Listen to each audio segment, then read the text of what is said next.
Corporate governance is the framework of rules and practices and policies which governs a corporation. Hi, I'm Sonika Bharti. I'm a qualified company secretary having experience of over 18 years, and I work in the field of ESG and corporate governance. And this class is for the CS final students appearing in group 1, and the paper is ESG, the principles and practices. So I'm going to discuss the first chapter of this subject, which is on sustainability and governance. So let's start. This is a introductory chapter, very easy. I'm sharing my PPT. Just a minute.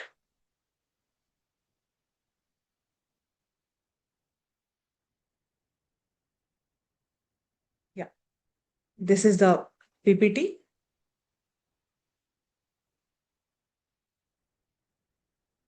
So let's start the discussion. This is chapter 1 on conceptual framework and corporate governance. So what is corporate governance? As an introduction, imagine a large ship sailing in the ocean.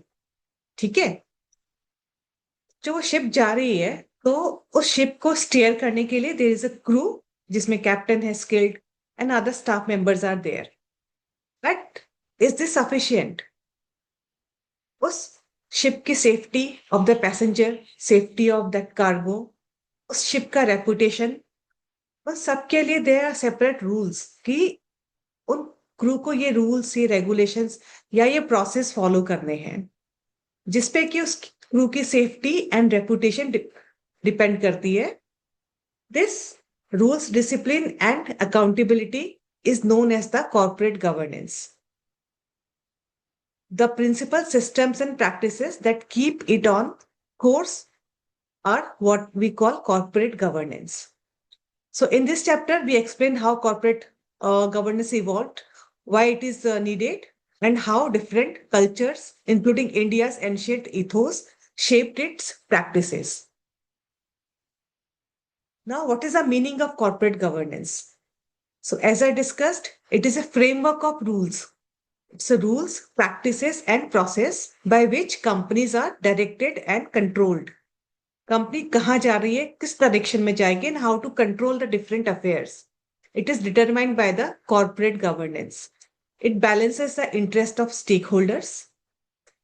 Stakeholders कौन होते हैं आपके? The shareholders, the management, the customers, suppliers, financiers, government, societies, and even the employees. These are the stakeholders of a corporation. जब एक company is working, so उसके बहुत सारे stakeholders होते हैं. Shareholders are not only the stakeholders. So elements क्या है corporate governance के? It is fairness, transparency, responsibility, and accountability. So fairness, transparency, accountability, and responsibilities are the elements of corporate governance. Moving on to the next slide. So these are the stakeholders, as I already discussed. Who are the stakeholders? The customer, the management, society, government, financiers, suppliers, and also the employees. They are the stakeholders of a corporation. Now, what are the advantages of corporate governance? So let's listen to a story. Once upon a time, every story begins like this. So once upon a time, there was a company called Brightpath Limited. We will call it BP Limited. At first, it was just another company. जैसे बाकी companies थे, ये भी अपना काम कर रही थी. There was nothing special or nothing advantageous or attached to this company. So after some time, what happened? That company discovered the magic key to lasting success. That was corporate governance. इसने corporate governance के जो भी practices थे वो follow करने start किए. सो उससे क्या हुआ? बाय फॉलोइंग स्ट्रॉन्ग गवर्नेंस, जो बीपी लिमिटेड थी हमारी, it earned the trust of the investors. जो उस कंपनी में इन्वेस्टर थे, जिनके शेयर्स थे, जिनके पैसे लगे हुए थे, उनको ट्रस्ट आया इस कंपनी पे, बीपी लिमिटेड पे. हु नाउ फेल्ट कॉन्फिडेंट कि हाँ उनकी मनी इज सेफ, दिस और this trust quickly reflected in the rise of its share price. Trust build होने से क्या हुआ, इसके शेयर प्राइसेस बढ़ने लगी, making the company shine in the stock market.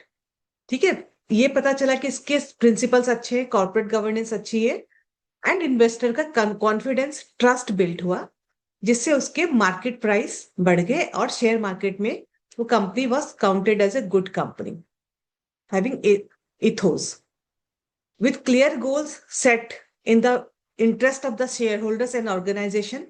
BP Limited avoided the traps of wastages, corruption and mismanagement.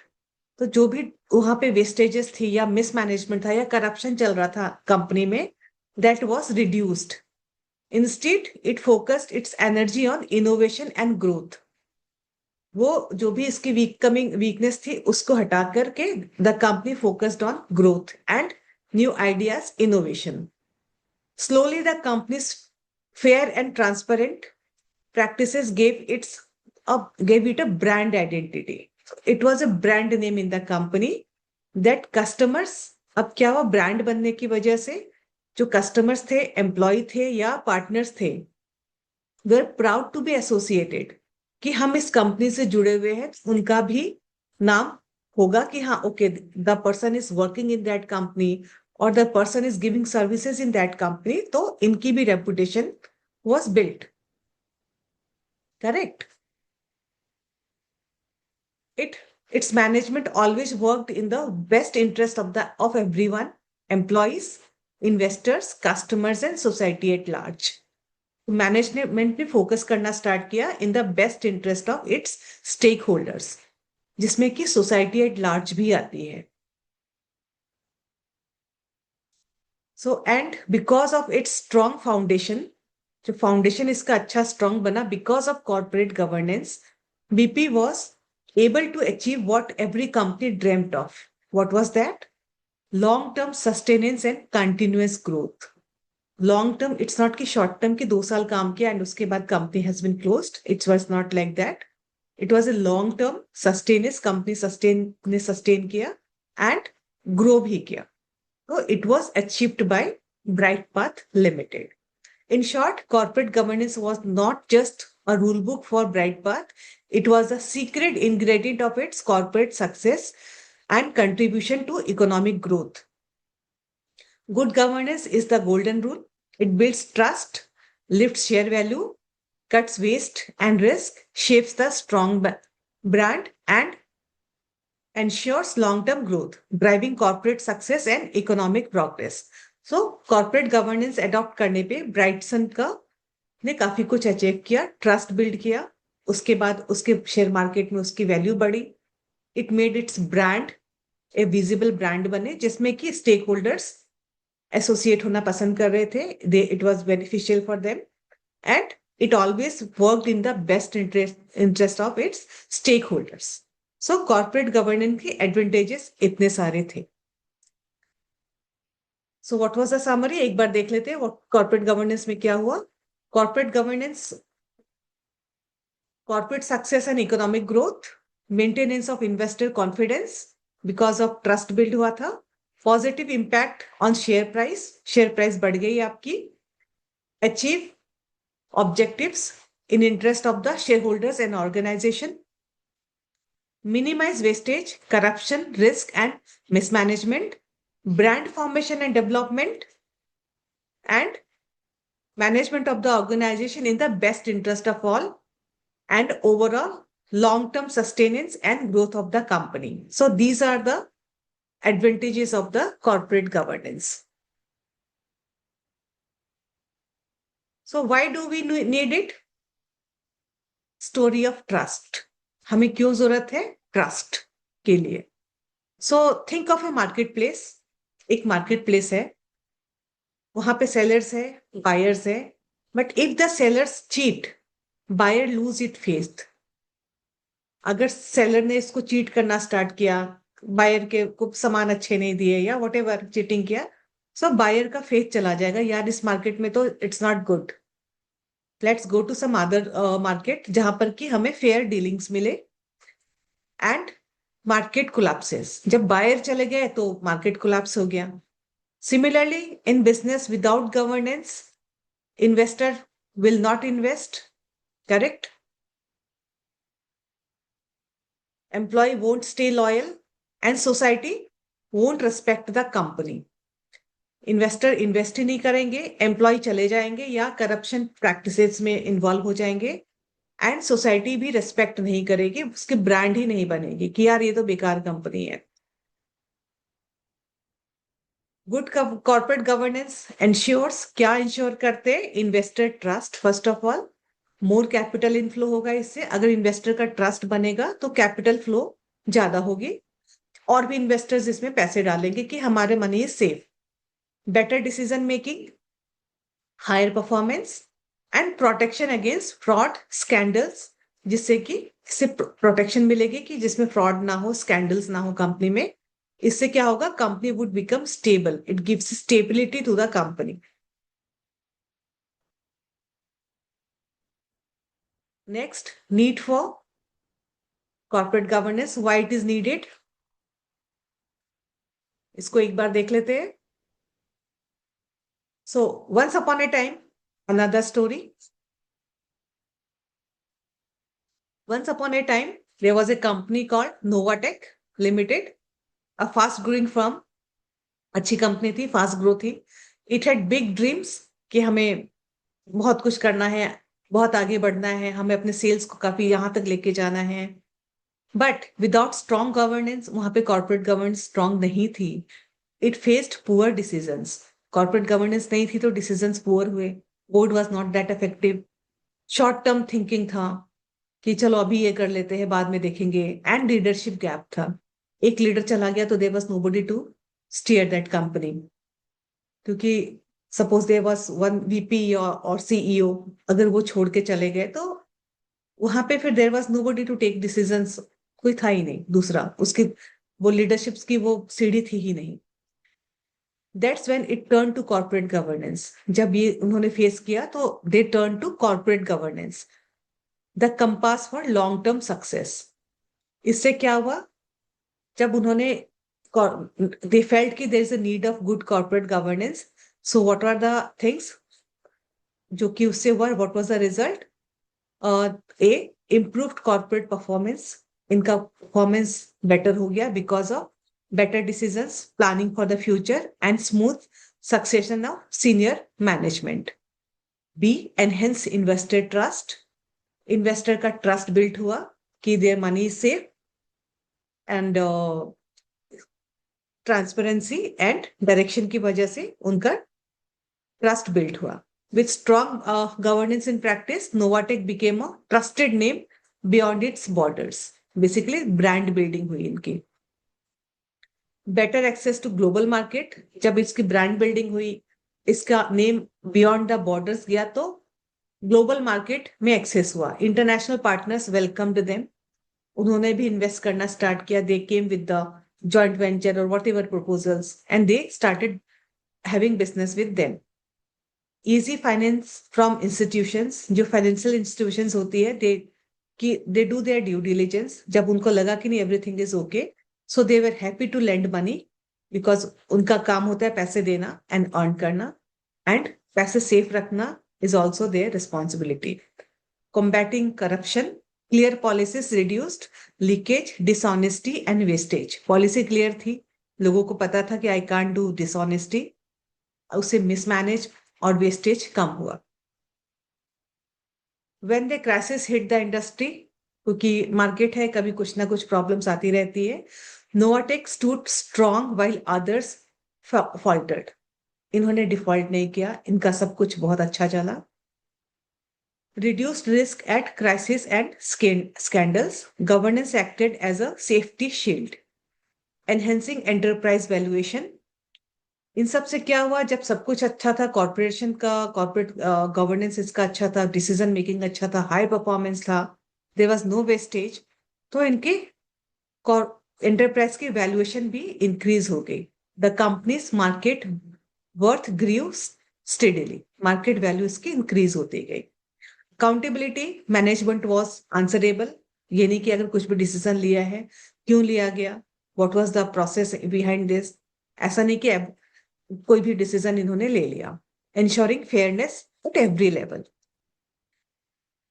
अब हम आते हैं, so we saw need, advantages, इसमें क्या रिक्वायरमेंट होती है। Now we come to the elements of scope and elements of the governance, the tool box. इसको हम ऐसे कर सकते हैं कि टूल बॉक्स इसको मान सकते हैं।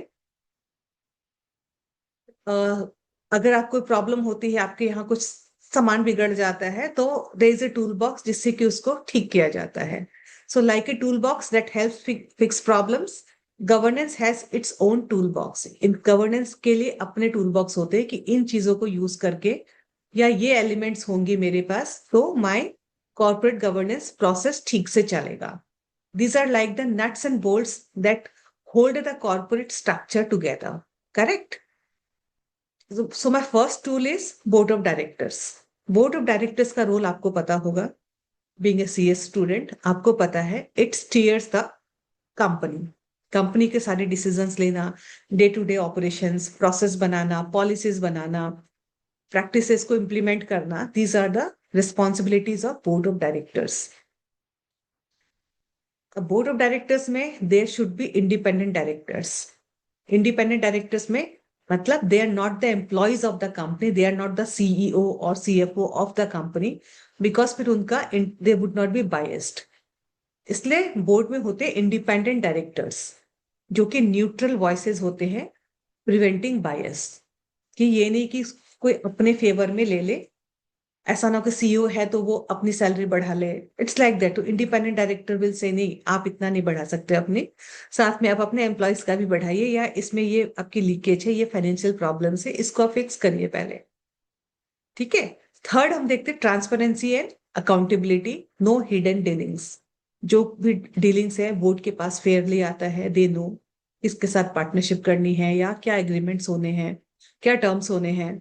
ऐसा नहीं कि हम किसी रिलेटेड पार्टी से, जो डायरेक्टर के दूर के रिलेटिव्स हो, उसके साथ कोई ऐसा ट्रांजेक्शन्स कर ले जिसमें कि which is not at arms length basis. So ऐसी कोई हिडन डीलिंग्स नहीं होनी चाहिए।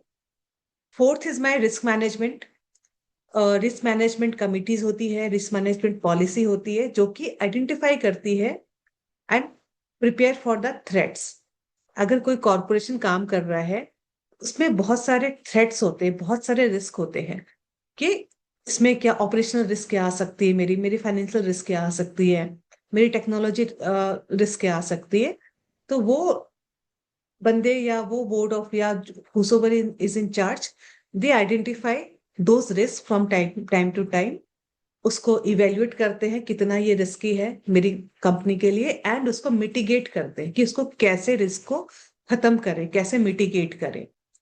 Then there is audit committee.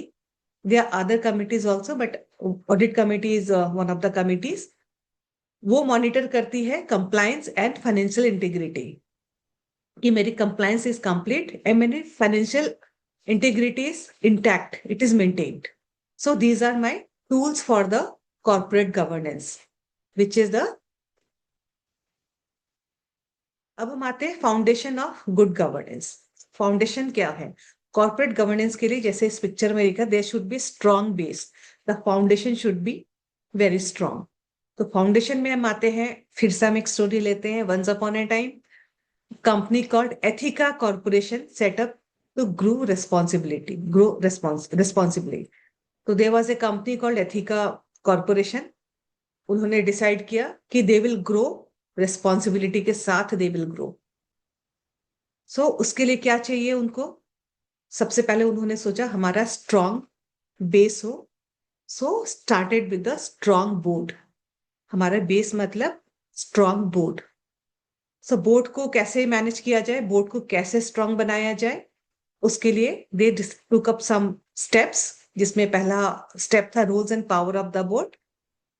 So interface between company and stakeholders. Board क्या है? Board is a interface between company and the stakeholders. जो company चल रही है and there are stakeholders, the board is a bridge between them.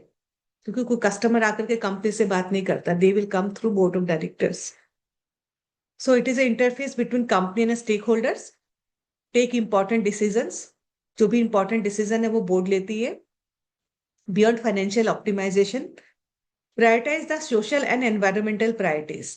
Financials तो उनको लेना ही लेना है, फाइनेंशियल डिसीजंस, कंप्लायंस डिसीजंस। इसके अलावा भी they prioritize the social and environmental priorities, कि मेरे डिसीजन से मेरे एनवायरमेंट को क्या नुकसान होगा या how it can be benefited, या सोसाइटी एट ए लार्ज है उसको क्या बेनिफिट होगा।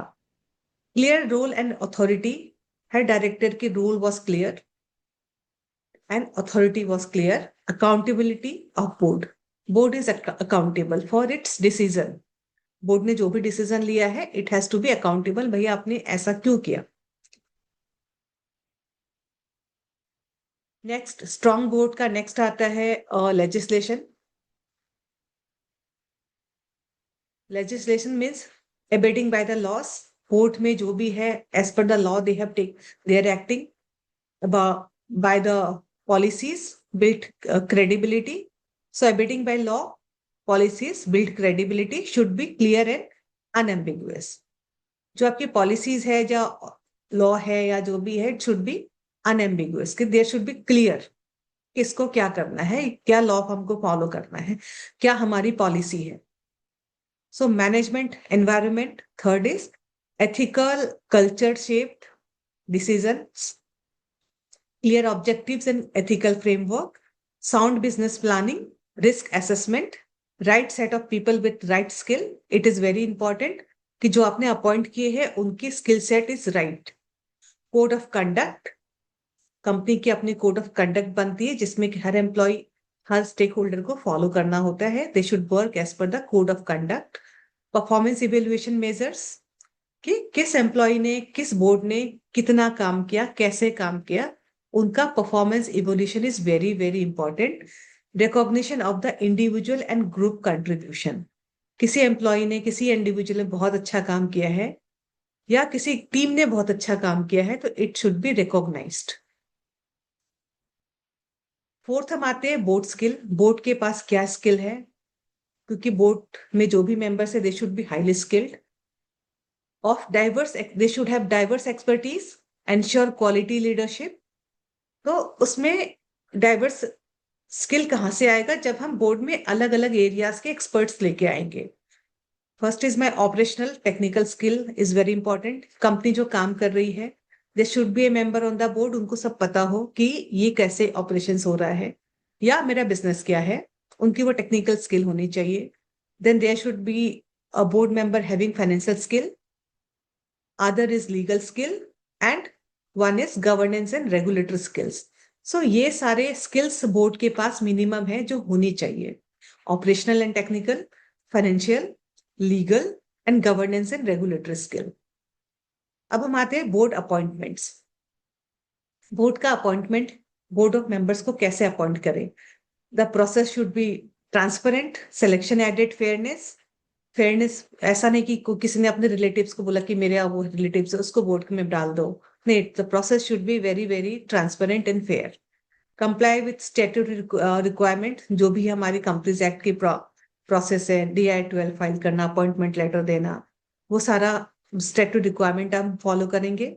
लेटर ऑफ अपॉइंटमेंट दिया जाएगा उनको जिसमें उनके clear roles and responsibilities mention होंगे कि you are being appointed as on the board of Ethica limited, your roles and responsibilities are as under.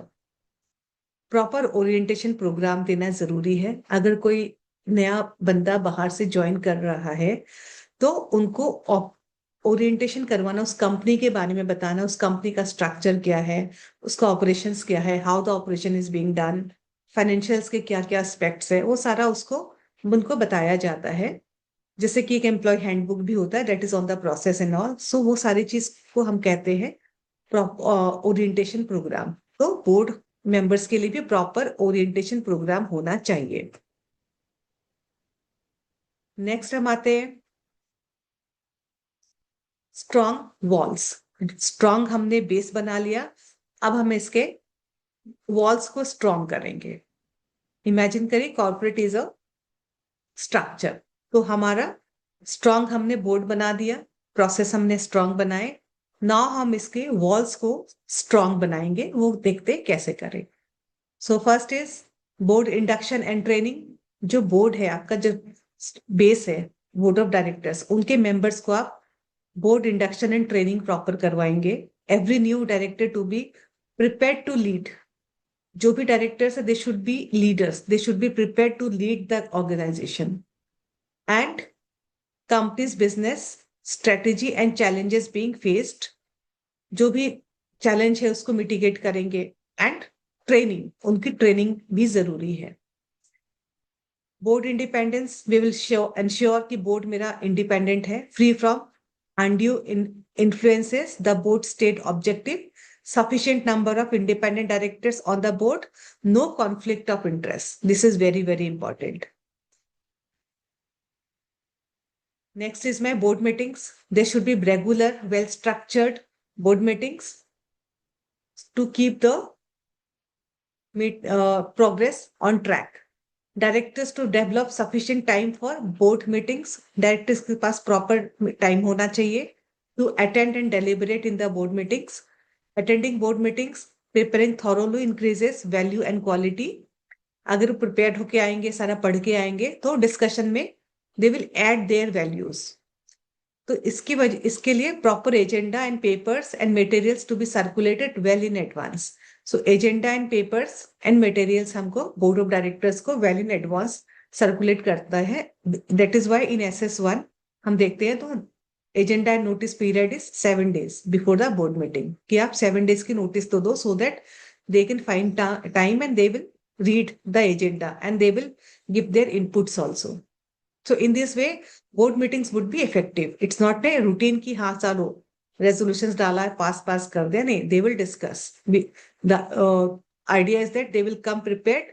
They will raise points. कुछ गलत है तो they will raise, उसको modify कराएंगे, और या कुछ additions भी करेंगे कि इसमें आप ये है 4 चीजें, इसमें 2 चीज और डाल दीजिए. So value addition would be there.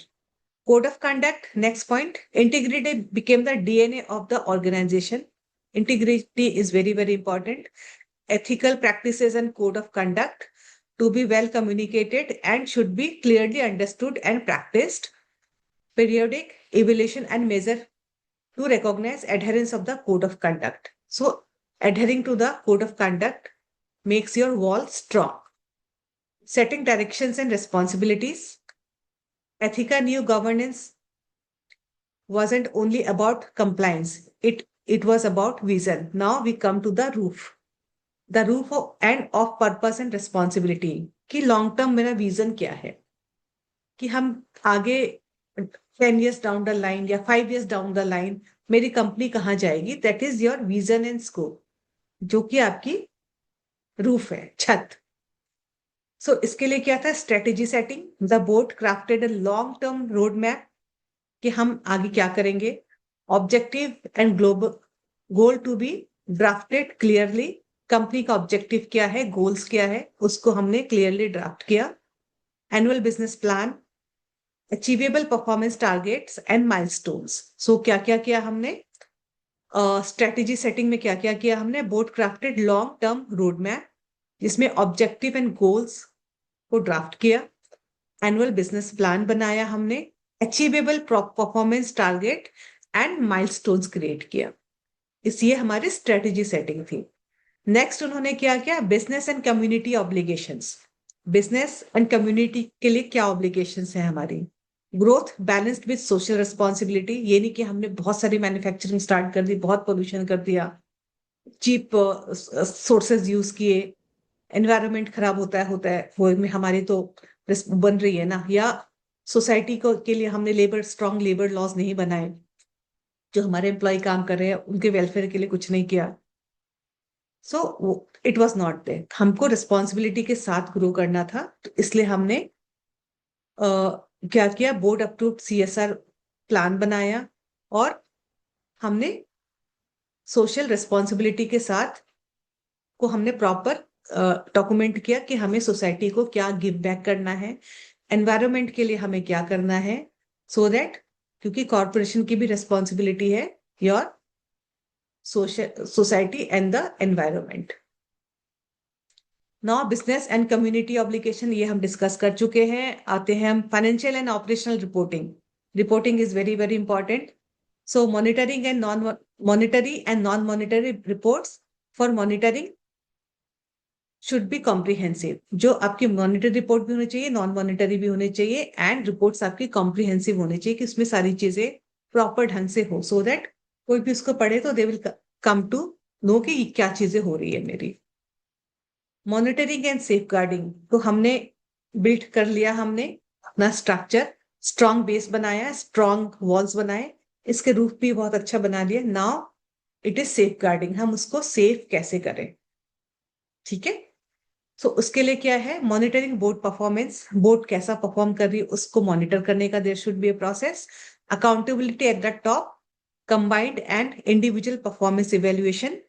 Audit committee हमने बनाई, ऑडिट कमेटी का क्या काम था, independent reviews strengthen confidence, responsible for liaising with management, state and internal auditors, reporting statutory audit and internal auditors, reporting to board on key issues.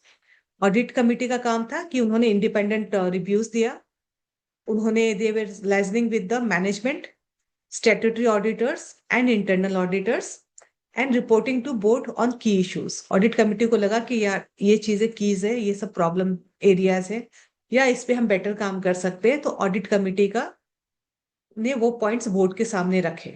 So audit committee had a very very strong role. Risk management, as discussed before, risk management policies होती है, risk management committee भी होती है जो कि proactive measures लेती है, shielding the company in crisis, कि कोई प्रॉब्लम आ गई तो how to shield the company, that's why it was a protection. Proper system should be there to identify, evaluate, analyze risk and take mitigating measures.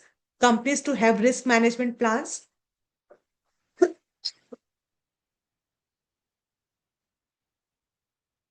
Operating performance, effective use of IT, outsourcing, regulatory risk. कि आपके outsourcing में या outsourcing में क्या risk हो सकता है, regulatory risk क्या आ सकती है मेरे पास, कल को आरबीआई ने ऐसे रूल बना दिए जिससे कि मेरे बिजनेस पे इम्पैक्ट आ रहा है, तो हाउ टू मिटिगेट दैट, पहले उसको आइडेंटिफाई करना है कि मेरे फ्यूचर में क्या प्रॉब्लम आ सकते हैं, आईटी का यूज हम कैसे करें, एंड ये सारे रिस्क को आइडेंटिफाई करना, उसको एसेस करना, एंड उसको take measures for mitigation. This is called risk management. Corporate governance is not a formality but a backbone of sustainable success. ये नहीं कि आपने कॉर्पोरेट गवर्नेंस पॉलिसी बना दिया एंड उसको बंद करके रख दिया, बट आपको प्रैक्टिस भी करना है, and it is the backbone of sustainable success. अगर आपको आगे बढ़ना है तो you have to follow all the policies. अब हम आते हैं इवेल्युएशन। ये कॉर्पोरेट गवर्नेंस आया कहां से, पहले तो नहीं था, अचानक ये कहां से आ गया, तो ये अचानक नहीं आया। It started way back in 1972, more than 50 years। So globally देखते हैं, from 1972 to Stockholm conference on environment to modern OECD guidelines. There's a guidelines called OECD, and UN initiatives भी है इसमें। Governance evolved to include not just profit but also social and environmental responsibility. So governance में सिर्फ profit नहीं है, मेरी social and environmental responsibilities भी है। सो ग्लोबली ये सारी चीजें 1972 में डिस्कशन स्टार्ट हो गया था, और अब भी ये काफी स्ट्रांग हो चुकी है। इंडिया में देखते हैं, हमारे रूट्स बहुत डीप जाते हैं। 1972 नहीं, it goes to centuries, thousands years back. अगर हम जिसमें कि हम एंशिएंट अगर टेक्स्ट देखते हैं, लाइक रामायणा, महाभारत, विदुर नीति, अर्थशास्त्र, इन सब में principle of fairness, justice and duty है, that is dharma. And leaderships, तो क्या क्या इसमें पढ़ाया गया हमें, principle of fairness, justice, duty and leadership, centuries before modern corporate laws. ये सारा हमने पहले भी पढ़ा है, हम आगे थोड़ा और डिस्कस करेंगे। एग्जाम्पल्स देखते हैं। विदुर नीति में बताया गया है, it emphasizes that a leader should prioritize people's welfare over personal interest. This is one of the very strong principle of corporate governance. हमको अपनी पर्सनल इंटरेस्ट नहीं देखनी है, हमें पीपल के वेलफेयर को देखना है। ये हमारी विदुर नीति में लिखी हुई है। A principle still central to governance today. Now, what are the theories? There are different theories. First is my agency theory. इसमें यह बोला गया है जो मैनेजमेंट है या जो बोर्ड है, they are the agents of share holders. ठीक है, शेयर होल्डर्स प्रिंसिपल्स है एंड मैनेजमेंट उनके एजेंट है, और agent will work for the principal. The problem is that will agents always act in the best interest of principals? क्या agent अपना interest नहीं देखेंगे? क्या वो शेयर होल्डर के लिए ही करेंगे? So how this can be mitigated? So governance solve this trust gap. ये जो ट्रस्ट का गैप है, यहाँ पे जो कॉर्पोरेट गवर्नेंस है वो वर्क करती है जिससे कि उनका ट्रस्ट बिल्ड हो। Shareholder theory, this is focuses on maximizing the shareholders wealth, कि कम बिजनेस को हमें बहुत अच्छे से करना है, बहुत प्रॉफिट कमानी है, सो दैट शेयर होल्डर का वेल्थ बढ़ जाए। Third is my stakeholder theory. It is balancing the needs of all employees, society, customers and environment. Stakeholder theory में it's not only shareholder, इसमें मेरे सारे stakeholders आ जाते हैं।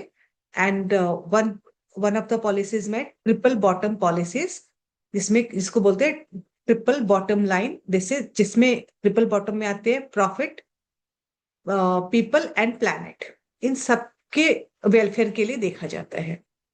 So agency theory, in short, managers are the agent, shareholders are the principals.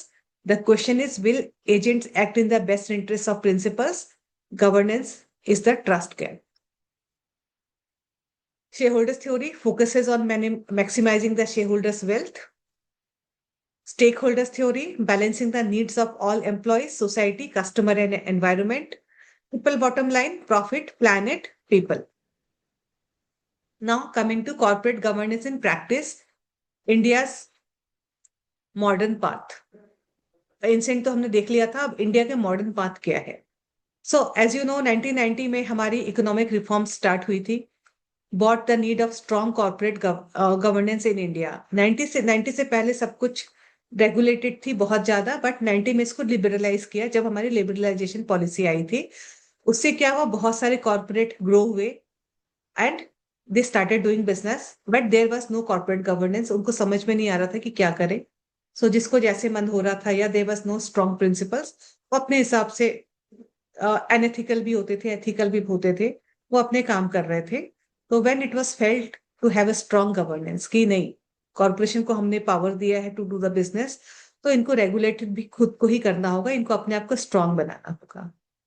उसके बाद कई committees form हुई, like the important committees are Kumar Mangalam Birla Committee, J.J. Irani Committee, and later Kotak Committee shaped the policies. Corporate governance policies में इन committees का बहुत बड़ा role है।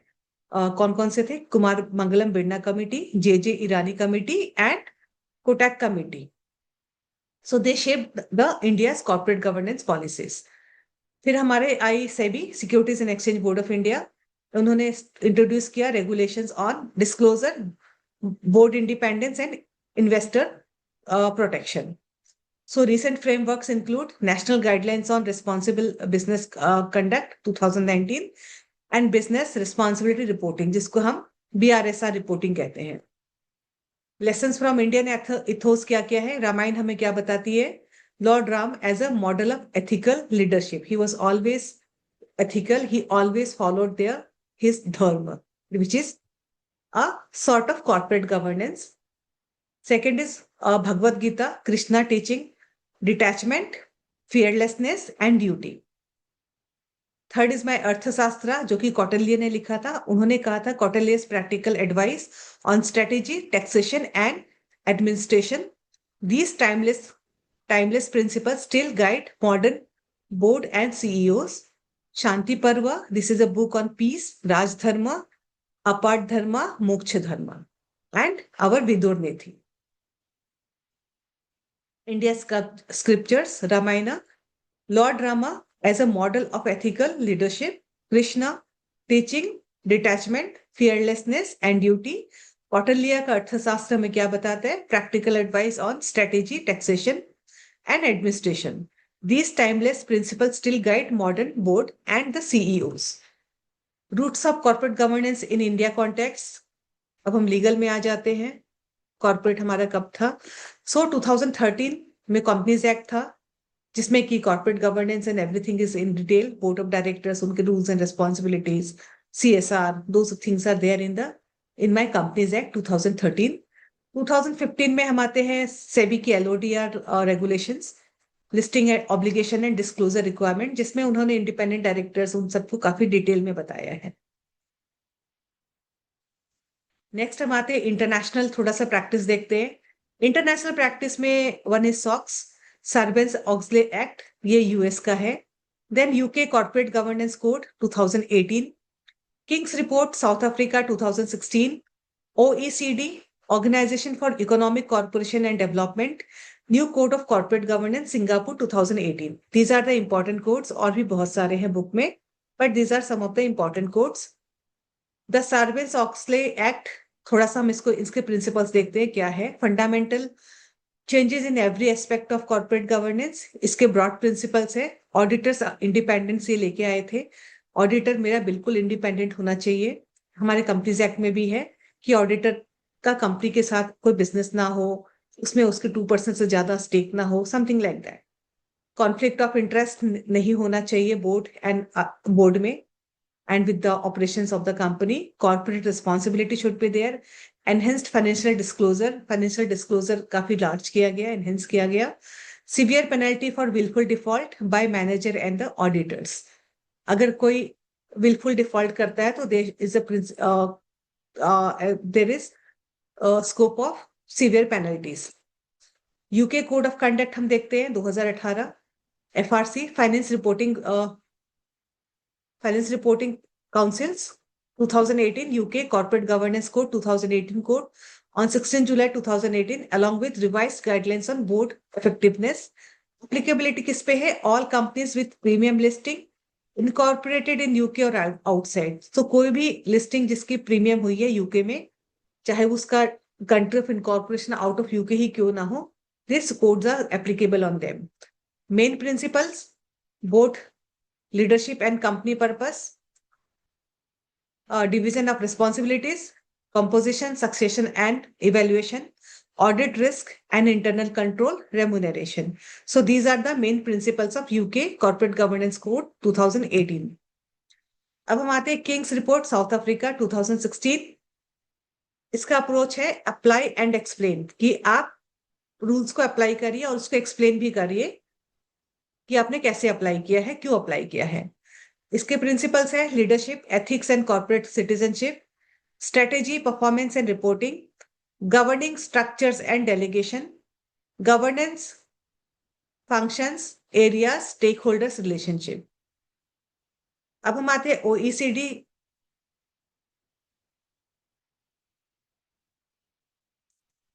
OECD Organization for Economic Cooperation and Development.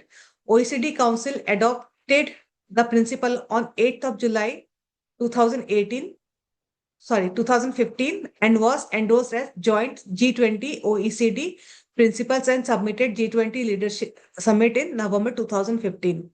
The principles broadly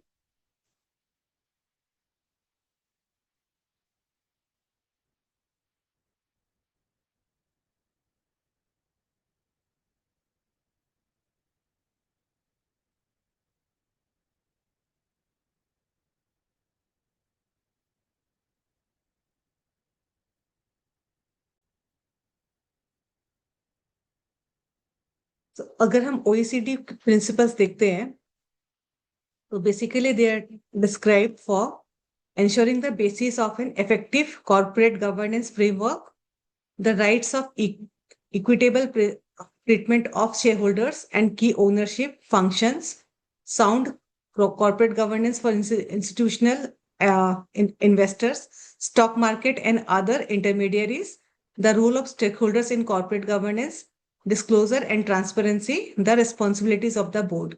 so basically वही सारे principles है जो हमने अभी तक डिस्कस किया है कि basis of effective corporate governance का फ्रेमवर्क क्या हो, कैसे वो फ्रेमवर्क बनाए, इसमें क्या बोर्ड ऑफ डायरेक्टर्स होना चाहिए, क्या होना चाहिए, उसका एक कंप्लीट फ्रेमवर्क है.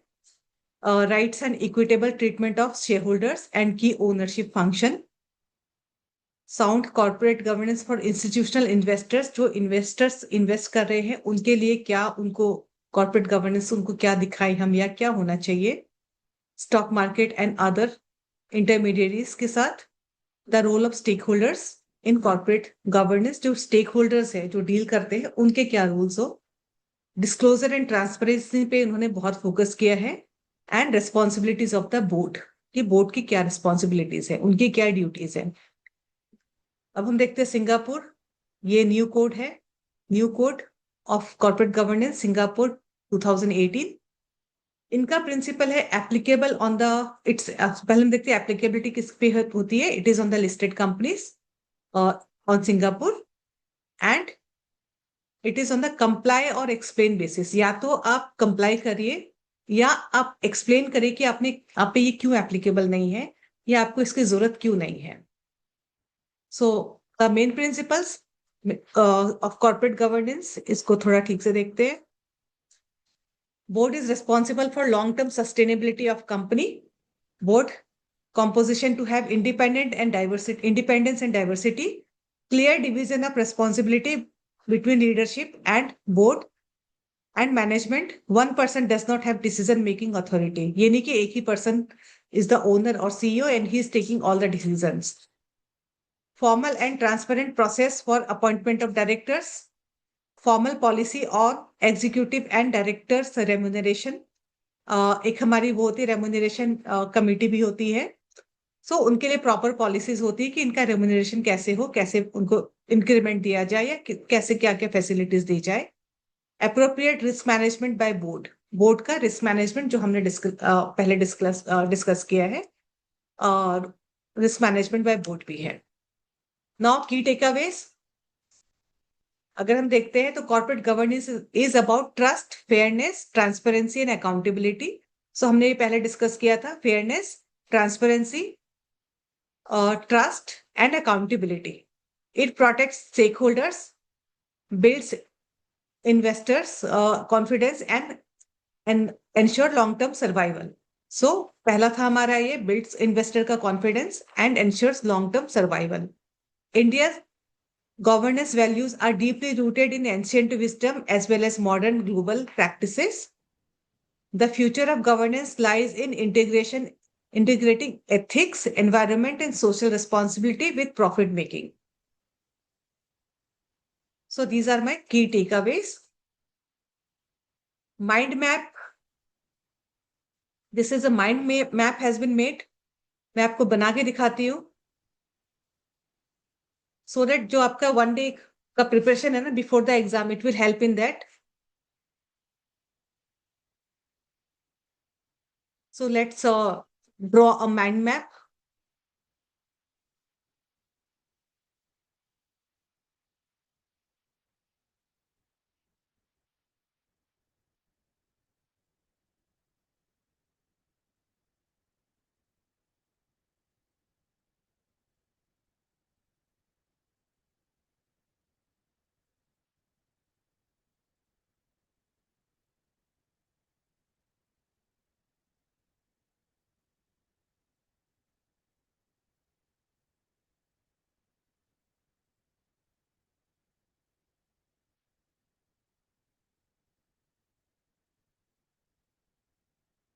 पहले समरी देख लेते हैं.